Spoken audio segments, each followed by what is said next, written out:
Este es un buen episodio para escuchar bordando, tejiendo o cosiendo. Pueden parar acá e ir a buscar las agujas. Muchos de nosotros tenemos una historia relacionada con el tejido o el bordado cerca de las abuelas, las tías o las mamás. En mi caso, mi abuela me enseñó a tejer. Hay momentos de la vida que tejo desaforadamente, como hago muchas cosas, y luego me pudro y lo dejo. Tejí durante un tiempo para todos mis amigues y mi familia. Regalaba los tejidos y les sacaba una foto. Tengo 2 libros de fotos de amigues con tejidos. Eso es lo que me relaciona con esta entrevista. Eso de tejer juntas siempre me pareció un momento de conexión, y lo de regalar a otros los tejidos, pensar para quién puede ser, conectar con el otro desde el regalo, era parte de esa práctica. Marian Svik es una artista y educadora de arte textil especializada en bordado. Para ella la aguja y el hilo son su lenguaje. En esta entrevista hablamos de lo que pasa al bordar en colectivo y en forma individual. Nos contó de unos retiros o viajes para bordar en grupo y para aprender de la obra de otros artistas. Hablamos también de activismo en el arte textil. Mi nombre es Mariana Salgado, esto es Diseño y Diáspora.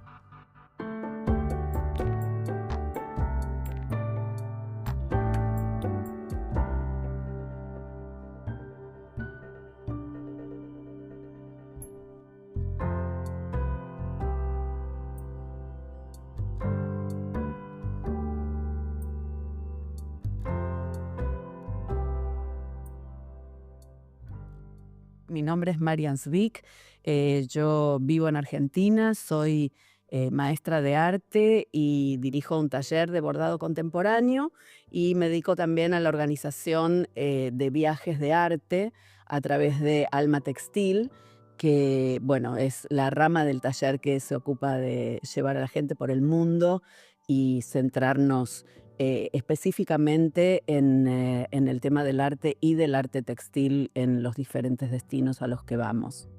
Decime, ¿qué estudiaste?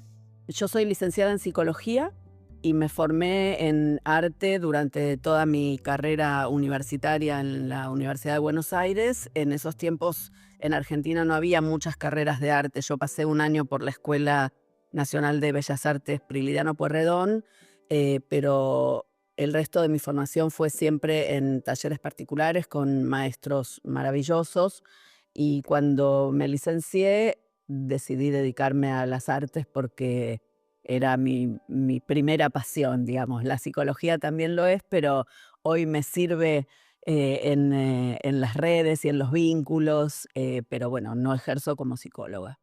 Y decime una cosa, ¿cómo es tu historia con el bordado?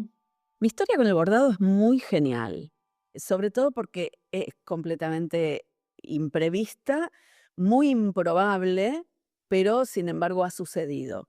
Resulta que a los 8 años yo me enfermé, tuve una fiebre reumática, tuve que estar un mes haciendo reposo. Y entre otras cosas, la mamá de una amiga me trajo de regalo un kit que se usaba en esa época, que eran unas telitas estampadas con tinta azul de flores y hilos de bordar. Y era para bordar carpetitas. Y mi mamá me enseñó a bordar. Ella no era bordadora, pero como es médica, había aprendido los puntos en la cátedra de cirugía. Entonces me enseñó los puntos y yo aprendí a bordar así de chiquitita. Y después, en los distintos momentos de mi vida, bueno, hice bordados, bordé una campera para mi novio cuando era adolescente, bordé túnicas con flores, en fin, esos momentos de la vida. Pero bueno, fue bastante más tarde, a partir del año 2000, donde yo, después de estar, digamos, formándome en artes, en dibujo, en grabado y demás, descubrí un poco por casualidad que el bordado, que la aguja y el hilo eran el lenguaje expresivo que más me iba a mí, era mi lenguaje, que hasta ese momento no lo había encontrado y sufría bastante por eso, digamos, en mi desarrollo artístico, en esta búsqueda permanente. Y cuando empecé a usar la aguja y el hilo, me volví loca. Fue fue un momento así donde no hubo vuelta atrás, fue una revelación. ¿Y qué haces cuando bordás? ¿Qué cosas haces? Bueno, yo hago arte, hago producción artística, a diferencia del bordado tradicional, cuyo objetivo es habitualmente la decoración de utilitarios. El bordado es una técnica ancestral, existe desde el inicio de los tiempos, desde que la humanidad elige embellecer los objetos y en términos de decoración, así como un cacharro de cerámica puede estar liso o puede estar decorado, un textil puede estar liso o puede estar decorado. Y originalmente este tipo de manifestaciones en los textiles tiene que ver con cuestiones sociales de clase, porque quienes podían contratar este tipo de embellecimiento de las telas, bueno, eran las personas de clase alta, las aristocracias, la iglesia, etcétera. Y en la historia del bordado eso se sostiene hasta nuestros días, pero bueno, resulta que los artistas somos gente inquieta y siempre estamos buscando medios expresivos, y a mí me tocó la aguja y el hilo. ¿Pero qué cosas haces? ¿Esculturas, cosas en 2 dimensiones? De todo, digamos, aunque el bordado es básicamente una técnica de 2 dimensiones, yo hago telas de 2 dimensiones bordadas y con técnicas mixtas también, que incluyen otras cosas que bordado, y también hago corpóreos, de modo que es algo que puede transformarse en instalaciones, en todo tipo de expresión que involucre el textil y el bordado específicamente. ¿Qué implica esto de la práctica del bordado? O sea, ¿qué pasa cuando bordás? Pasan muchas cosas, pasan muchas, muchas cosas en términos individuales y en términos colectivos también. El bordado es una tarea muy íntima, es una tarea muy uno a uno con la obra, con la labor, y tiene sus momentos, a veces de mayor demanda en términos de inspiración y a veces en términos de la repetición del mecanismo. Entonces, hay momentos donde yo estoy bordando con mucha concentración y donde necesito estar dedicándome específicamente a eso, y hay momentos donde estoy haciendo las partes más mecánicas, donde ya sé qué es lo que tengo que hacer y entonces estoy escuchando un podcast, por ejemplo. Pero en general produce como un estado del alma, de mucha conexión con el hacer. Por otro lado, como se trata de una disciplina muy portátil, uno puede llevar el bordado a todas partes.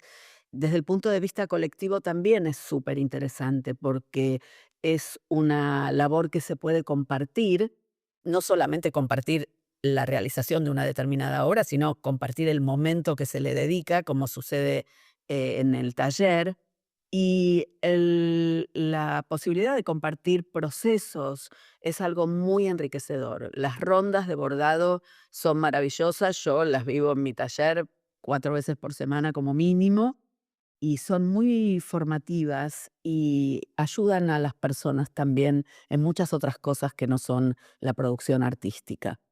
Bueno, se habla mucho de que son como rondas de mujeres donde se produce una conversación especialmente íntima, ¿no? Tremendamente, al punto tal que hay veces que yo les digo a las chicas: "Por favor, hoy cerremos el consultorio", porque porque pasa de todo, sí, sin duda, pasa de todo. Pero lo interesante, por lo menos lo que es interesante para mí en mi tarea de taller, es que mi taller no es un taller, no es un consultorio, no es un taller donde la gente va a hacer arte terapia, es un taller donde los objetivos que tenemos son objetivos creativos, objetivos artísticos. Nosotros no nos dedicamos al embellecimiento de objetos, de prendas, a la decoración. Nosotros nos dedicamos a búsquedas personales que se manifiestan con la aguja y el hilo. Perfecto. Y ustedes hablan de que hay saberes femeninos que se intercambian. ¿A qué se refieren? No, a mí no me gusta hablar de los saberes femeninos. Podría, digamos, reformular eso. El bordado no es una tarea exclusivamente femenina en sus orígenes. De hecho, en los primeros registros que se tienen de los gremios de los bordadores eran varones.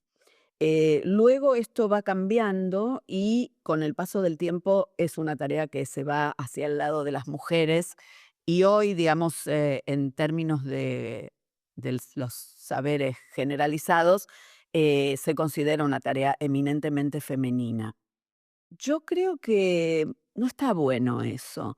Entiendo bueno, que las mujeres bordamos desde tiempos inmemoriales, pero creo que es una tarea que no tiene nada que sea específicamente femenino, porque los hombres pueden bordar igual o mejor o lo más bien como, digamos, es una tarea de motricidad fina y creatividad, entonces no veo por qué. ¿Y en tus grupos son grupos mixtos los que van a tus clases? Mira, en mis grupos en general son mujeres, mayoritariamente mujeres, pero he tenido a lo largo de los años 3 alumnos varones. Fantásticos, maravillosos, creativos, divertidos, muy involucrados, que han seguido, digamos, sus pasos en el mundo del arte textil. Me encantaría tener muchos más alumnos varones. Me parece que es divertido el intercambio. Contame un poquito de esto de Alma Textil, ¿no? Vos tenés como un servicio, o lo que yo consideraría un servicio, donde armás viajes donde la gente va a ver, a tocar, a hacer talleres que tienen que ver con la producción artística textil. Exactamente. Bueno, yo empecé de manera casual con esta idea de los viajes, gracias a una persona que se me acercó una vez en un taller. Bueno, estábamos en la ronda de bordado y Dina, que es mi socia actual, comentó que ella tenía una casa de campo en Uruguay y qué lindo sería irnos ahí a hacer como un retiro de bordado. Bueno, por supuesto, todas las personas que estábamos ahí dijimos, uy, sí, qué lindo. Y quedó, qué sé yo. Yo me crucé con ella varias veces ese año en otros talleres, en reuniones y demás, y cada vez que nos encontrábamos ella me decía: "¿Qué te parece lo de Uruguay?". Y yo pensaba: "¿Qué sé yo qué me parece? ¿Quién es esta mujer?". Yo no la conocía, no la conocía. Hasta que, a fin de año, en una fiesta de fin de año, medio me arrinconó y me dijo: "¿Hacemos lo de Uruguay?". Yo le dije: "Bueno, dale, armá vos la parte logística porque es tu casa, y yo armo un programa de práctica, textil, y bueno, y lo publicamos en las redes, y si la gente se anota, vamos". Bueno, hicimos eso, y la gente se anotó y fuimos, lo llamamos Spa de Bordado. Hicimos más de 20 experiencias en los últimos 10 años, en la casa de campo en Uruguay.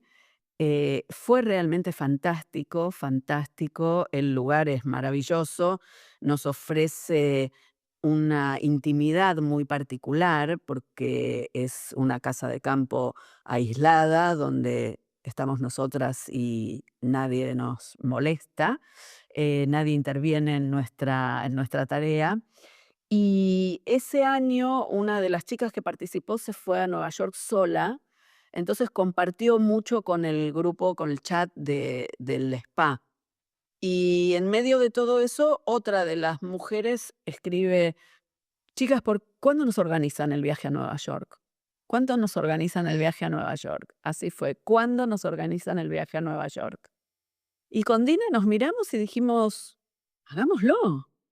O sea, estos viajes se trata de talleres de bordado que coordinas vos y aparte visitas a fábricas o visitas a otros diseñadores. ¿Cómo es? Bueno, cada destino ofrece algo diferente. Nosotros intentamos siempre contactar con artistas o artesanos locales para tener el contacto y la experiencia con las personas del lugar y aprender de ellos. A veces son talleres de saberes ancestrales, de técnicas típicas de ese país, y a veces son talleres con artistas contemporáneos, donde por ahí investigamos otras maneras de expresarnos, otras técnicas u otras propuestas creativas. Y eso lo acompañamos con visitas a museos y galerías, a estudios de artistas. Habitualmente no hacemos los spots turísticos del lugar a donde vamos porque no es nuestro interés, pero vamos a librerías, vamos a tiendas de insumos, a tiendas de curiosidades que pueden ser de interés, bueno, para nosotras. Y es una dinámica donde en lugar de que la gente pregunte cuándo nos vamos, la pregunta es siempre si nos podemos quedar un ratito más. Por eso lo que nosotros decimos es que, bueno, que es una experiencia que en general no se puede obtener en un viaje con amigos, con parejas, con hijos, porque cuando lo que está en juego son los intereses personales, que uno muchas veces no comparte con las personas con las que comparte la vida, entonces, bueno, si nosotros entramos en una librería con nuestros niños, probablemente al ratito se quieran ir porque se aburren y nosotros nos queremos quedar, siempre nos queremos quedar. Son viajes muy interesantes. En los spa en el campo armamos un programa específico con una temática o con una técnica y demás. En los viajes a otros países o a otras locaciones, bueno, hacemos un montón de otras cosas.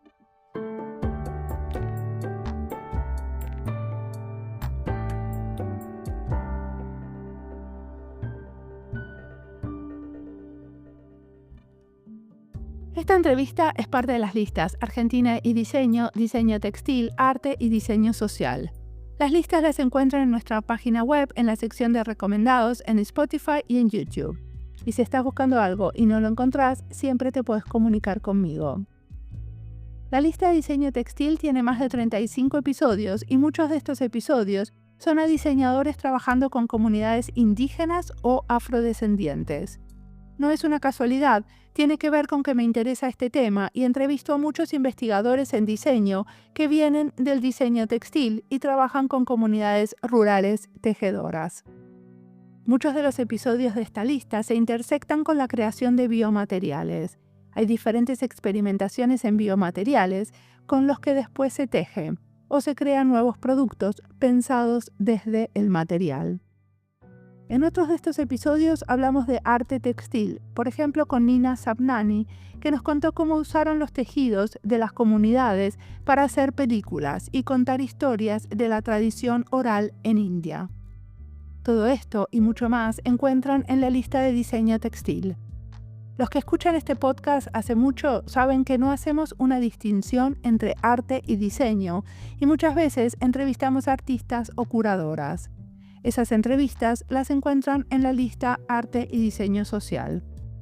Ahora sigamos escuchando a Marian, que tiene mucho más para contarnos.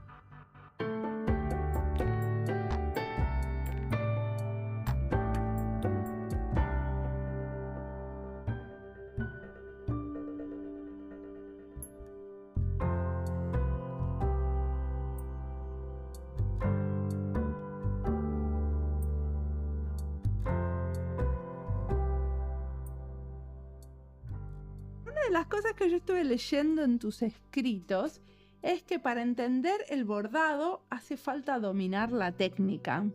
¿Por qué crees que es así? Es interesante ese tema porque yo no enseño técnica en mi taller.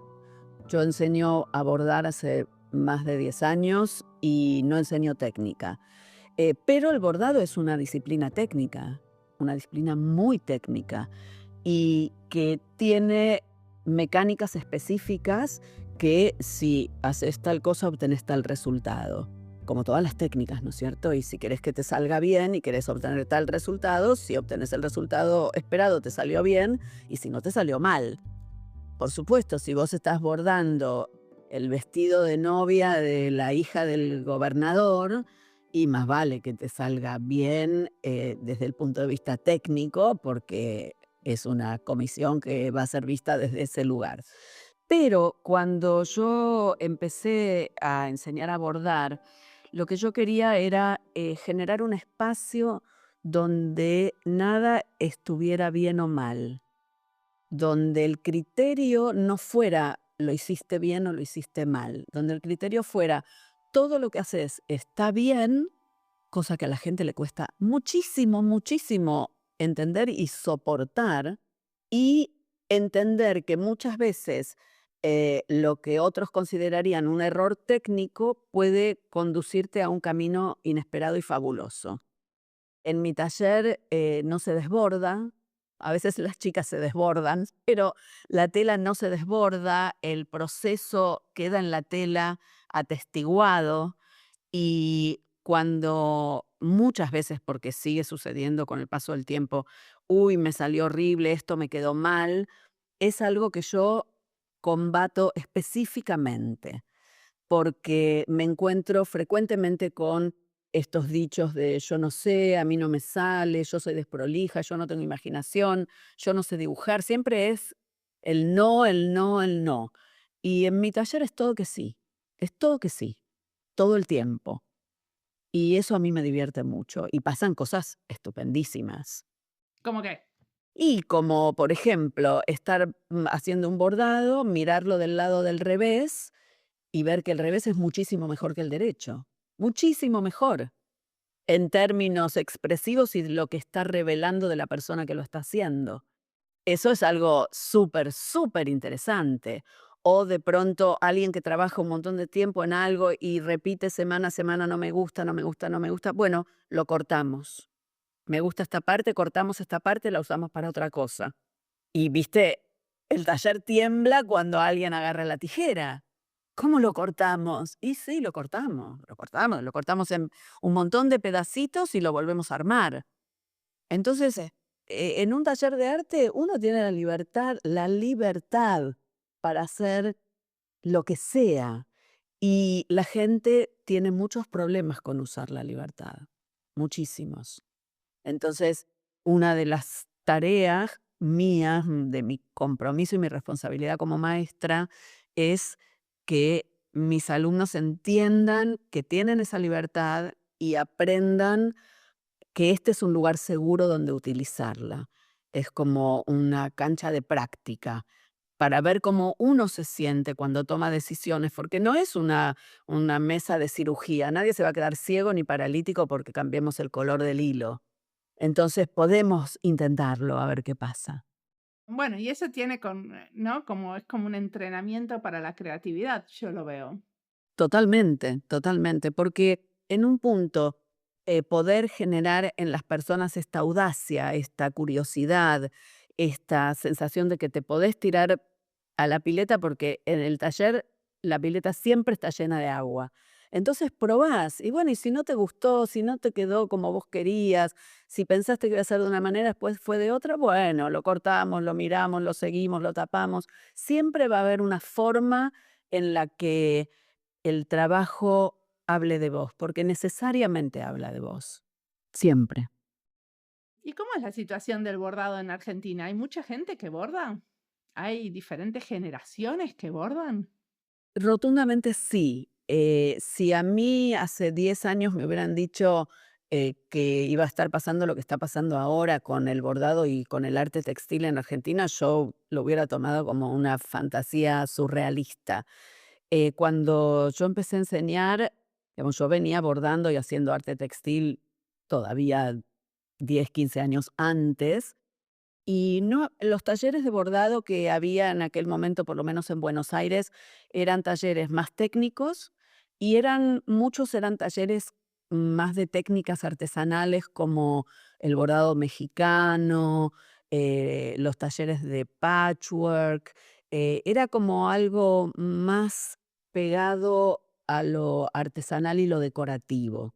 Había algunos talleres de arte bordado, pero no eran ni muchos ni muy conocidos. Y con el paso del tiempo hubo como un despertar del mundo en general, no lo digo solamente acá en Argentina, como una mirada hacia el arte textil, no porque no hubiera habido históricamente artistas textiles muy importantes, pero su trabajo fue siempre puesto como en un segundo plano en las artes. Pero sucede que los grupos de las disidencias tomaron el arte textil como una forma de expresión propia. se apropiaron del arte textil como una expresión de sus disidencias. Y convengamos que en los últimos años estos grupos han tenido una enorme visibilidad. Y yo creo que eso ayudó muchísimo, pero muchísimo, a que el bordado y el arte textil tuvieran la difusión que tienen hoy. Bueno, hay una cosa que se llama por lo menos en inglés, se llama el stitch artivist, ¿no? O sea, que usan el bordado para hacer slogans como si fueran banderas o pequeños pañuelos para hacer activismo, ¿no? Bordando telas y poniéndolas en el espacio público como una manera de hacer activismo. ¿Eso está pasando en Argentina? Sí, está pasando en Argentina y de hecho en el año 2017, en un viaje que nosotros hicimos a Nueva York con Alma Textil, una de las actividades que hicimos con el grupo fue ir al Museo de Arte Gay en Nueva York e hicimos una visita con un curador que yo había conocido en Buenos Aires porque vino aquí a presentar un libro. Y este libro es el resultado de una investigación que John Chage es el nombre de este curador, porque él se preguntó por qué en la comunidad gay y en los grupos LGBT+, había tanto arte textil. ¿Por qué? ¿Por qué las disidencias se apropian del textil como modo de expresión? Bueno, se dedicó a hacer muchísimas, muchísimas entrevistas con muchos artistas y lo que nos contó a nosotros en una conversación que fue muy, muy bonita, muy íntima, fue que lo que él tuvo la oportunidad de registrar era que muchos de estos artistas que pertenecían a los jóvenes de los 80 tuvieron experiencias muy traumáticas en relación con sus familias, con sus grupos de pertenencia originarios, y que debieron irse o fueron invitados a irse de estas familias y de estos grupos de pertenencia. Y que el contacto con el textil era algo que despertaba en ellos una sensación de índole emocional vinculada con experiencias en el hogar. Y eso a mí me resulta muy interesante y muy creíble y creo que, bueno, que es una explicación muy interesante de por qué estos grupos eligen el textil y cómo ante la visibilización de estos grupos en el mundo, el textil está ahí también acompañando. De hecho, en Argentina, Chacho y Janone, que son un dúo de artistas textiles, han hecho una carrera fabulosa, son talentosísimos y brillantes, y bueno, están parados en ese lugar, no solo en ese lugar, pero también en ese lugar. Entonces, creo que desde mi taller, que no es un taller de activismo ni es un taller LGBT, nosotros hacemos lo que hacemos con gusto, con placer, con respeto y con mucho humor y descubriendo también esta manera, ¿no es cierto? Es muy interesante, muy, pero muy interesante. ¿Qué nos recomendás leer, escuchar, mirar que tenga que ver con esto de los bordados? Bueno, hay que empezar por el principio y enterarse un poco de la historia del textil, que es emocionante y fabulosa. Creo que es importante estudiar la tradición textil latinoamericana de los pueblos originarios, porque realmente es fantástica y fabulosa. Yo creo que no se trata tanto en este caso de leer, porque por ahí hay bibliografía, pero creo que es más importante mirar. Y hay muchísimo material visual hoy que estamos en el modo de la imagen, muchísimo material para ver en las redes. ¿Pero hay alguna página web que nos recomiendes?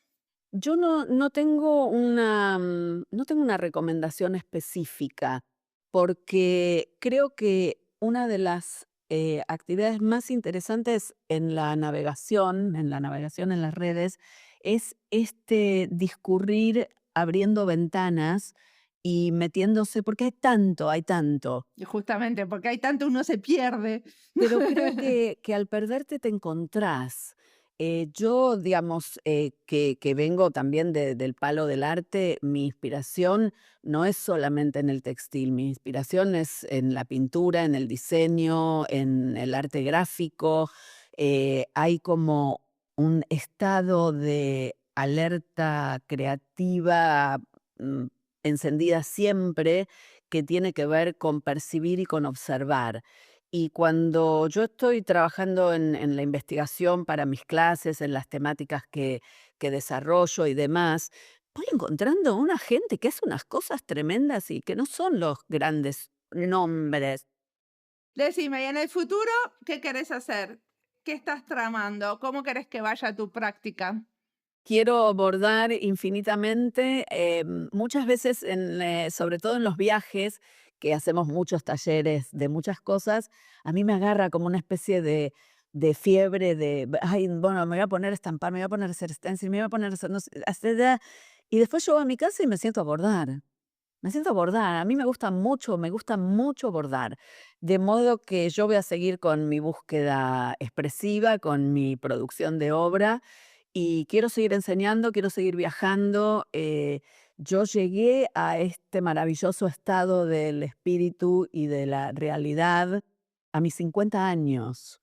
Entonces, no tengo tiempo para perder. En este momento tengo todos mis planetas alineados porque hago lo que me gusta, enseño lo que me gusta, viajo a los lugares que me gustan y ofrezco a las personas experiencias maravillosas. Y yo creo, Mariana, que eso es fabuloso. Yo lo digo y me dan un poco de escalofríos. Pero así como hay personas que por superstición o por pudor o no sé qué, bueno, nunca te cuentan lo contentos que están. A mí no me da ningún prurito de decirlo. Yo me siento, afortunada de haberlo descubierto, porque fue algo que, bueno, me llevó muchos años llegar a este lugar. La verdad que me llevó un montón, y no era un objetivo. Yo no tuve una vida donde puse un objetivo y me dirigí en línea recta hacia ese lugar. Mi vida fue con curvas, fue yendo a diferentes lugares, aprendiendo, abrevando del diseño, de la moda, de la publicidad, de la comunicación, de las artes, de la formación amplia para llegar a este lugar. Pero yo no sabía que estaba llegando aquí, que estaba viniendo aquí. Bueno, muchas gracias por la entrevista.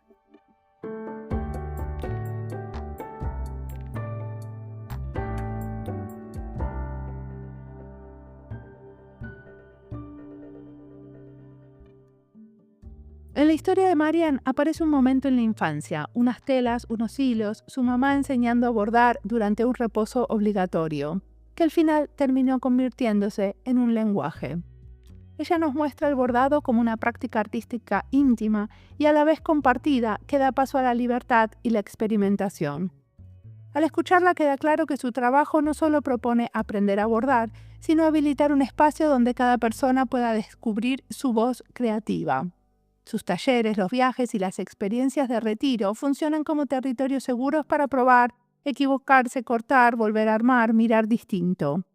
Muchos de los que facilitamos procesos de diseño pensamos en cómo crear esos espacios de confianza. Y de esto hablamos muchísimo en este podcast. En general, en mi caso, en mi práctica como diseñadora de servicios, diseño estos espacios no para que los participantes encuentren su voz, sino para diseñar algo en grupo, codiseñar. Lo que nos trae Marian es eso del movimiento de crear con una misma desde las tradiciones textiles y con el grupo, el ir y venir de lo individual a lo grupal, que también pasa en muchos de nuestros talleres de codiseño. De manera diferente, porque el resultado es colectivo al codiseñar y tenemos más negociaciones, discusiones y demás para ponernos de acuerdo. Marian dice que quiere seguir bordando infinitamente, enseñando, viajando y compartiendo aquello que le hace sentido. Y con esto resonamos mucho porque escuchar podcast, escuchar a otros, tiene que ver con compartir lo que nos hace sentido. y aprender de otros, con otros, a veces caminando juntas y a veces bordando. En tiempos en el que en el diseño hay una preocupación muy grande por la eficiencia, desde este podcast nos preocupamos por prácticas ancestrales, lentas, punto a punto, que creo nos pueden traer la resiliencia que necesitamos hoy. Como siempre, la música del podcast es de Antonio Zimmerman, el diseño de sonido es de Julián Pereira. Este podcast está publicado con licencia creativa común con atribuciones. Esto fue Diseño y Diáspora. Pueden seguirnos en nuestras redes sociales en YouTube, Instagram, LinkedIn y Blue Sky o visitar nuestra página web diseñoydiaspora.org. No olviden recomendarnos y recomendar nuestros libros. Nos escuchamos en la próxima.